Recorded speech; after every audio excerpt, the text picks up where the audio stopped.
बे समाव हादोर आरो रायजोनि मोनसे ब्रेकिं निउज होननानै बुंनांगोन मानो होनोब्ला हादराव फिन आरोबाव देहानि लोमजानाय साजानाय बेरामाव बाहायनाय मुलिनि बेसेना थाबैनो 12% बांसिनगोन आरो गासै 384 रोखोमनि बेराम आजाराव बाहायनाय मुलिफोरनि बेसेना फैगौ 1 एप्रिलनिफ्रायनो 12% बांसिनगोन। नोंथांमोनखौ गोसोखांहोयोदि थांनाय बोसोरावसो बेराम आजारनि मुलिफोरनि बेसेना बांदोंमोन, नाथाय फिन आरोबाव गासै 384 रोखोमनि मुलिनि बेसेनखौ 12% बांहोनाय जासिगोन। खौराङाव मोननाय बायदिब्ला बिगुरनि बेराम, थैनि बेराम, केन्सार, सरासनस्रा लोमजानायाव बाहायनाय मुलि आरो बायदि बायदि बेरामाव बाहायनाय मुलिनि बेसेना फैगौ 1 एप्रिलनिफ्राय 12% बांसिनगोन आरो गुबुन गुबुन मुवा बेसादनि बेसेना बांनायजों लोगोसे बे मुलिनि बेसेना बांनायनि जाहोनाव गोबां सुबुंफोरा हाराखास्ति मोनगोना रोखा।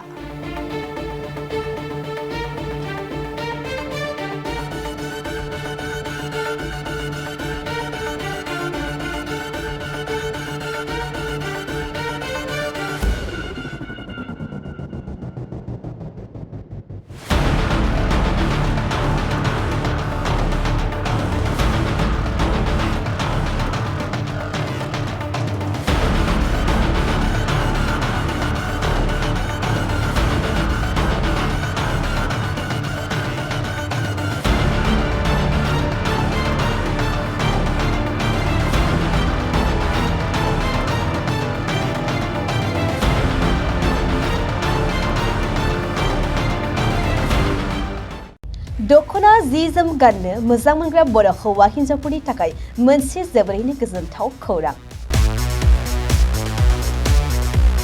F&F क्लथिं गलाया फैगौ बैसागु फोरबोनि थाखाय समायना रमायना दखना, जोमग्रा सादोर, ब्लाउज आरो हौवाफोरनि थाखाय आर'नाइ, गामसा, शार्ट बायदि रोखोमनि गानग्रा जि-जोमखौ नोंथांमोननि थाखाय लानानै फैदों। बेजों लोगोसेनो बर'नि जुलियाव नांगौ जानाय हौवा हिन्जाव गोदाननि गासै गानग्रा जोमग्राफोरखौबो बे गलायाव मोनगोन। गसाइगाव टाउनजों नांजाबनाय राजापारानि गार्लस स्कुलनि अपोजिटआव थानाय F&F क्लथिं गलायाव बर'नि गाब गोनां समायना रमायना ड्रेसफोरखौ गोसोनि लुबैनाय बायदि मोननो हागोन। लोगोसेयैनो गोसो गुदुं सुबुंफ्रा गावनि मोजां मोननाय ड्रेसफोरखौ F&F क्लथिं गलायाव जायखिजाया सानावनो लांफैनो हागोन।